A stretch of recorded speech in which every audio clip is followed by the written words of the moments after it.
Bike ride, যেটি প্রতিটা ছেলের অনেক ভালো লাগার একটি জায়গা। আর সেই রাইড যদি হয় তার কাছের বন্ধুদের সাথে লং রাইড, তাহলে বলাই যায় সেটি যে কারো জীবনের সেরা রাইডগুলোর মধ্যে একটি।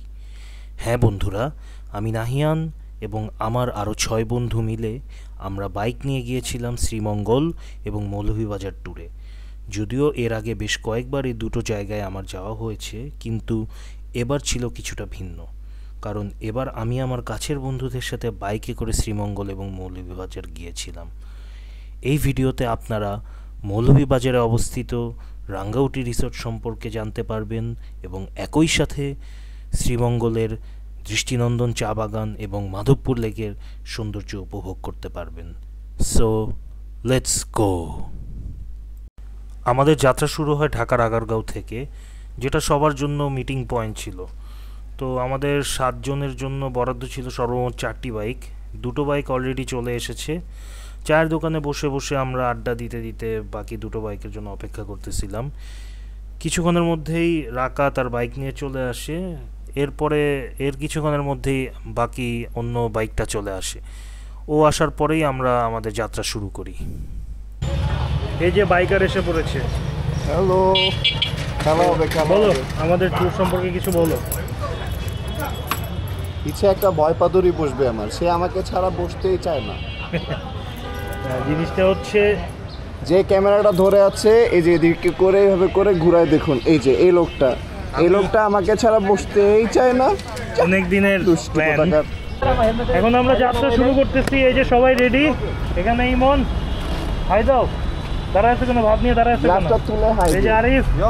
এখন সবাই টিম লিডার ইনস্ট্রাকশন দিবে। আমি টিম লিডার থাকে, টিম লিডার থাকে, এটাই তো জানি। আমি কি করতে, আমি কি?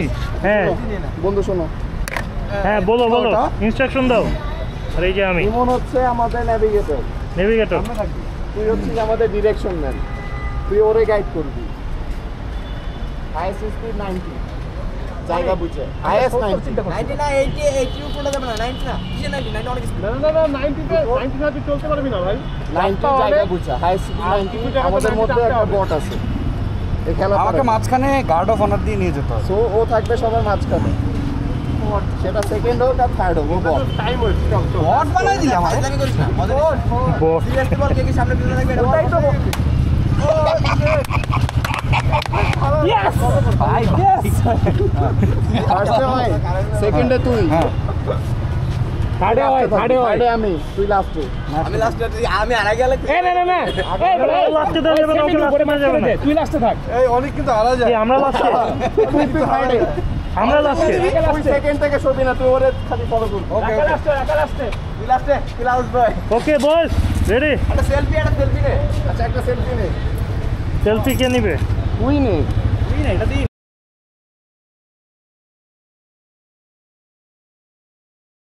পূর্বাচলে 300 ফিটের একদম শেষ প্রান্ত থেকে হাতের বামের রাস্তা ধরি। হাতের ডানের রাস্তা দিয়ে কাঞ্চন সেতু হয়েও যাওয়া যেত, কিন্তু সে রাস্তার অবস্থা খুব একটা সুবিধার না হওয়ায় আমরা সিদ্ধান্ত নেই হাতের বামের রাস্তা দিয়ে ঘোড়াশাল হয়ে বের হব। নরসিংদীতে অল্প কিছুক্ষণ চা বিরতি নেওয়ার পর আমরা বিকেল নাগাদ পৌঁছে যাই ভৈরব সেতুতে, এবং এটি হচ্ছে ভৈরব সেতু।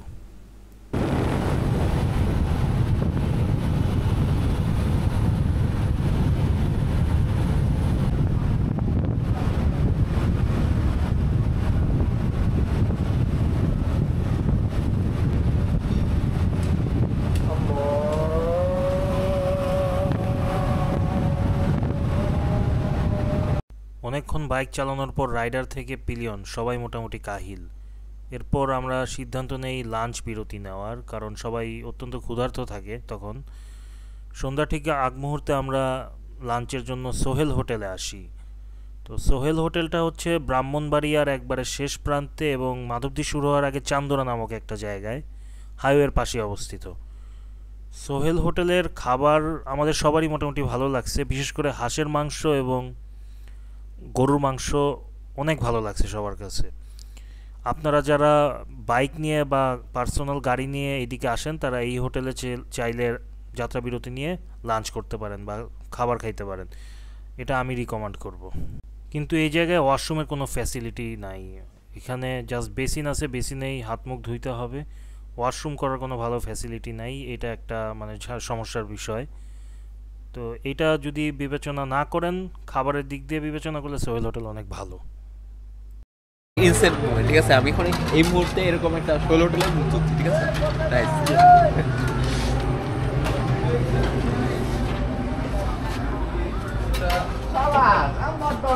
দেখে ভালো লাগলো। রাত 8:30টার দিকে আমাদের কাঙ্ক্ষিত গন্তব্য রাঙ্গাউটি রিসোর্টে আমরা পৌঁছে যাই। রিসোর্টে গিয়ে চেক ইন করে সবাই রাতের খাবার খেয়ে আমরা মূলত সেরাটটা আড্ডা দিতে দিতে আমরা কাটিয়ে দিই। রাতে রাঙ্গাউটি রিসোর্টটা খুব ভালো লাগতেছিল, কারণ এই রিসোর্টটা অনেক নির্জন একটা জায়গায়। আমি কিছুক্ষণ পর আপনাদের রাতের ভিডিও দেখাবো রাঙ্গাউটি রিসোর্টের। পরের দিন আমাদের গন্তব্য হচ্ছে যে মাধবপুর লেক। বলে রাখি, আমাদের এই ট্যুরে আসলে পার্টিকুলার কোনো টার্গেট নাই যে এই জায়গায় যেতেই হবে। আমাদের মেইন টার্গেট হচ্ছে যে আমরা রিল্যাক্সে টাইম কাটাবো, যেখানে খুশি সেখানে যাব, যখন খুশি তখন যাব, কোনো পার্টিকুলার কোনো টাইম শিডিউল নাই। সকালবেলা সারা রাত আড্ডা দিয়ে সকালবেলা ঘুম থেকে উঠে নাস্তা করে আস্তে ধীরে আমরা বের হই পরের দিনের বিভিন্ন জায়গা কভার করার জন্য।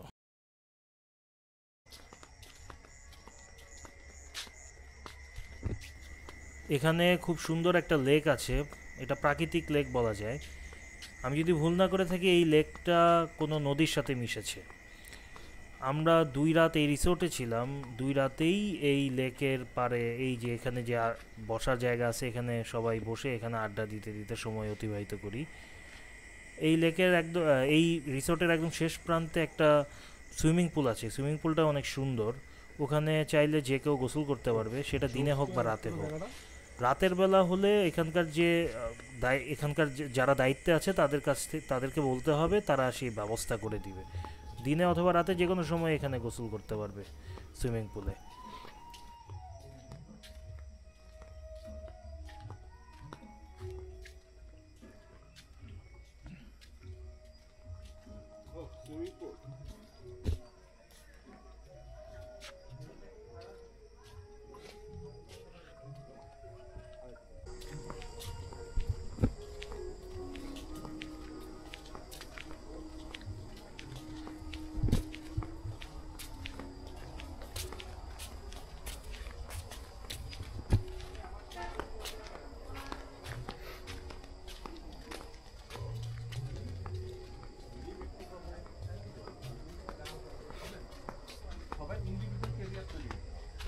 এতদিন আমরা সার্ভাইভ করার জন্য একজন আরেকজনের টানছি, কোনো প্রবলেম নেই, ঠিক আছে?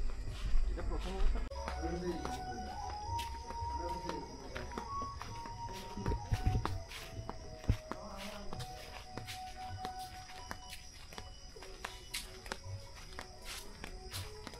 এখানে আলাদা কটেজের মতো ছোট ছোট রুমও আছে।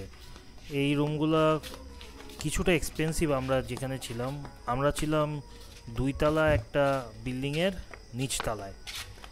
আমাদের রুম অনেক সুন্দর ছিল, কিন্তু এই রুমগুলো আমার কাছে বেশি সুন্দর লেগেছে।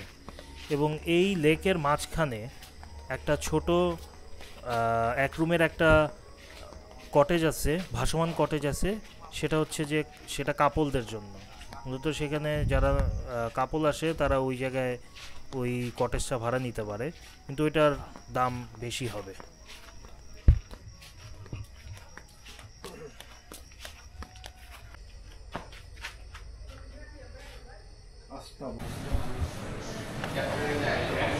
আমরা সকালে ঘুম থেকে উঠে ব্রেকফাস্ট করতে আসলাম, যে আমার টিমমেটসরা এখানে বসে আছে।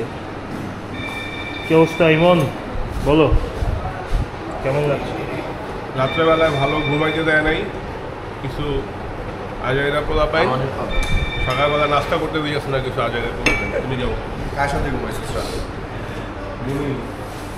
এক্সপেক্টেড।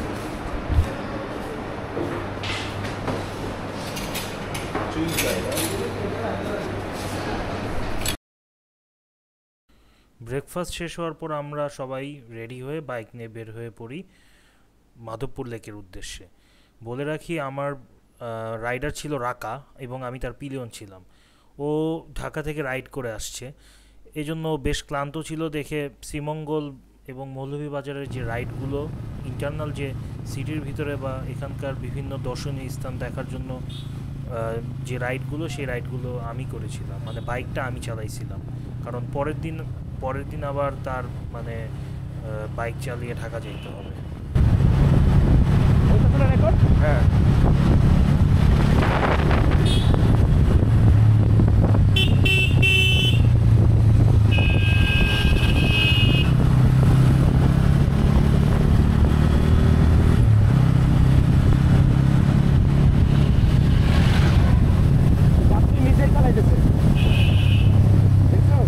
কি যাত্রী ওই চাঁদের গাড়িতে ডানে ডানে ডানে ডানে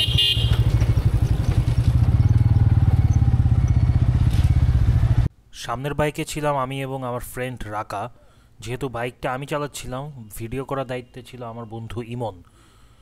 আমরা খুব অল্প কিছুক্ষণ সময়ের মধ্যেই কমলগঞ্জ উপজেলায় পৌঁছে যাই।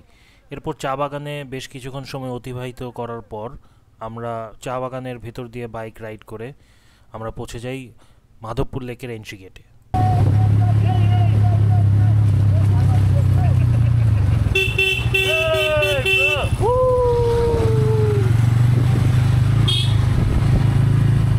গাড়ি পিছিয়ে বললাম রে।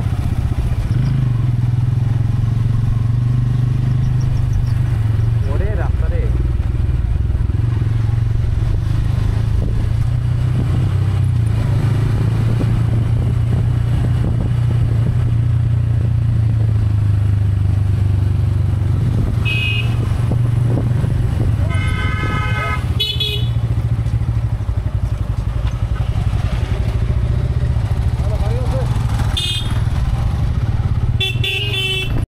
এটাই সেই এন্ট্রি গেট যেখানে সবার নাম ঠিকানা এন্ট্রি করতে হয়। আমরা যখন এসেছিলাম আমাদের কাছ থেকে কোনো ধরনের ফিজ নেওয়া হয় নাই।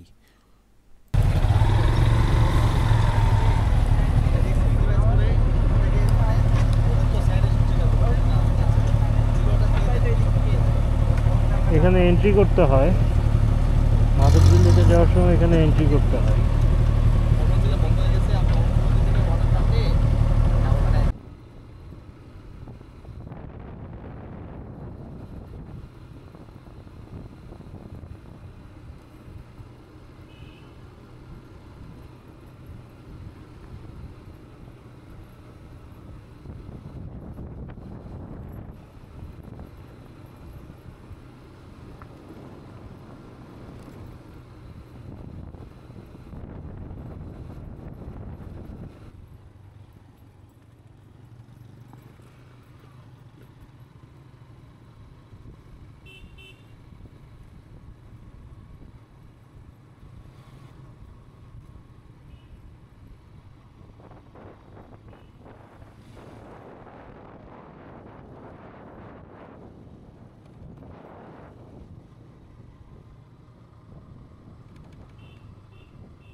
তোরা যা যা যা চলে যা, আরে যাবে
এই হচ্ছে মাধবপুর লেক।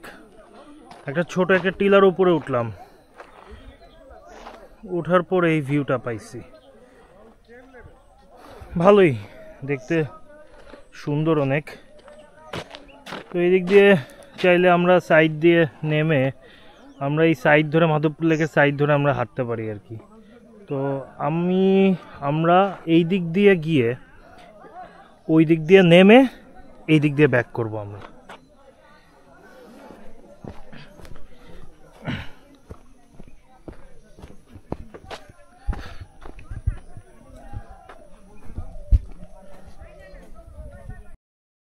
এখানে যে জিনিসটা বানানো হচ্ছে সেটা হচ্ছে চা ভর্তা।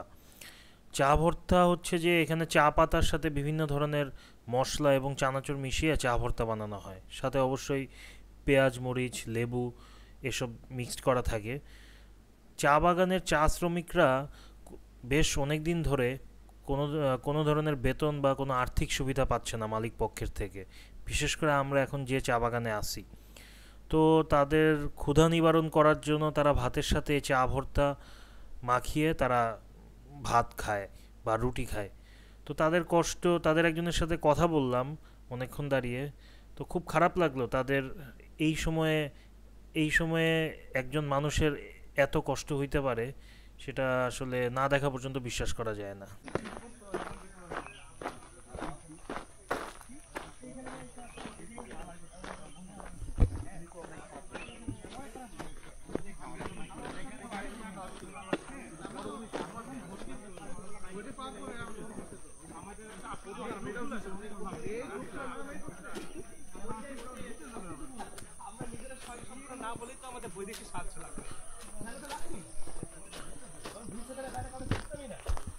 এই জায়গা অনেক ভালো লেগে যাওয়ায় আমরা সিদ্ধান্ত নিলাম আমরা এখন আর কোথাও মুভ করব না।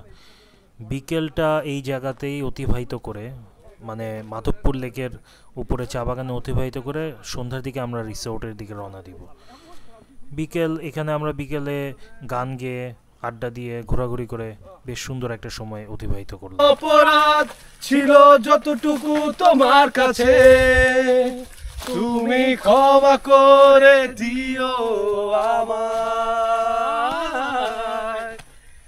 কত রাত আমি কেঁদেছি বুকের গভীরে কষ্ট নিয়ে, শূন্যতায় ডুবে গেছি আমি। আমাকে তুমি ফিরিয়ে নাও, তুমি কেন বোঝো না তোমাকে ছাড়া আমি অসহায়। আমার সবটুকু ভালোবাসা তোমায় নিয়ে, আমার অপরাধ ছিল যতটুকু তোমার কাছে, তুমি ক্ষমা করে দিও আমায়। গানটা গাইছিল আয়ুব বাচ্চু সেই।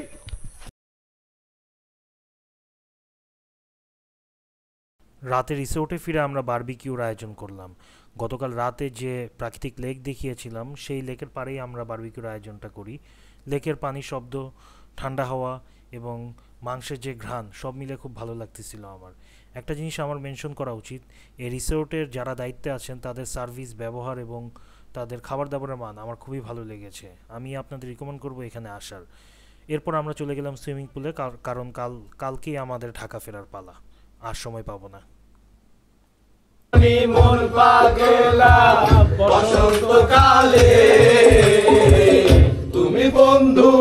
আমরা এখন সুইমিং পুলে নামবো। তো আমাদের ঘুরতে ঘুরতে রাত হয়ে গেছে, এখন কিছু করার নাই কারণ কালকে আমরা চলে যাব।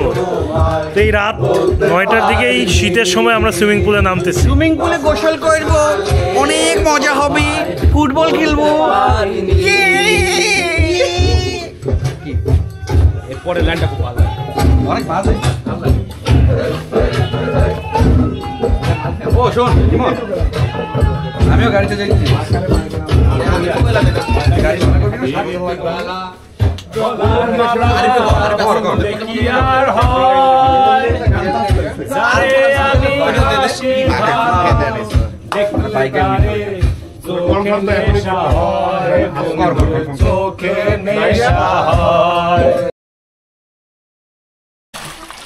শুভ সকাল।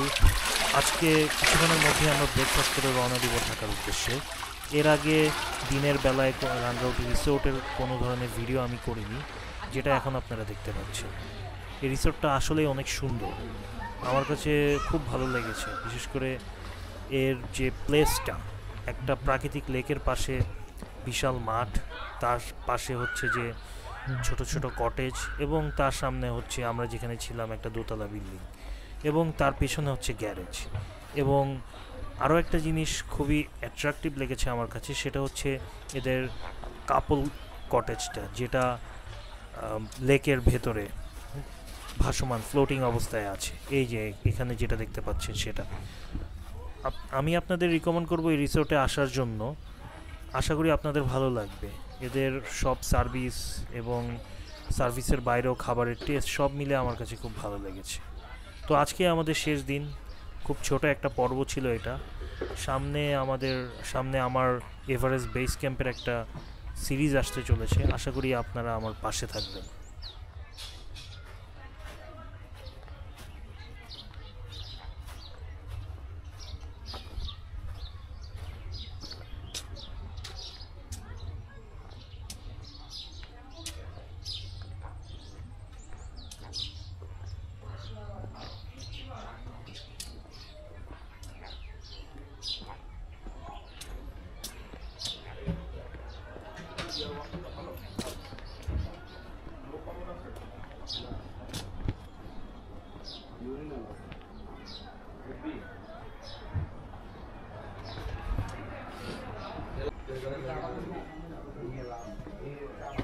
এটি হচ্ছে দোতলায় ওঠার সিঁড়ি।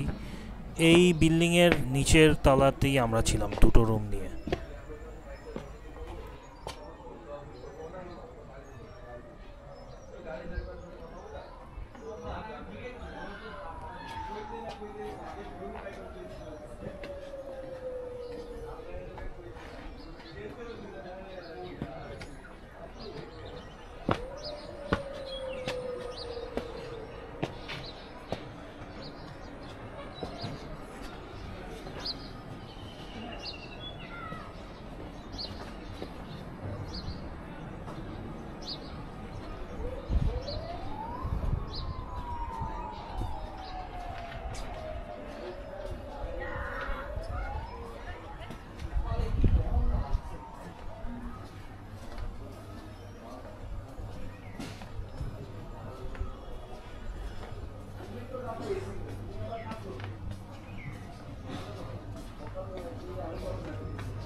গতকাল রাতে একটা ইনসিডেন্ট হয়, সেটা হচ্ছে যে আমার একটা ফ্রেন্ড বেশ অসুস্থ হয়ে যায়।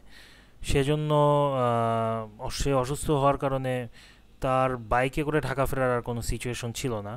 তাই সিদ্ধান্ত নেই যে তাকে নিয়ে আমি গাড়িতে করে ঢাকা ফিরবো, বাকিরা বাইকে করে ঢাকা ফিরবে। তো আমি তাকে নিয়ে গাড়িতে করে ঢাকার উদ্দেশ্যে রওনা দিই, বাকিরা যথারীতি বাইকে করে ঢাকার উদ্দেশ্যে রওনা দেয়। এরই মাধ্যমে আমাদের শ্রীমঙ্গল ট্যুরের সমাপ্তি ঘটে।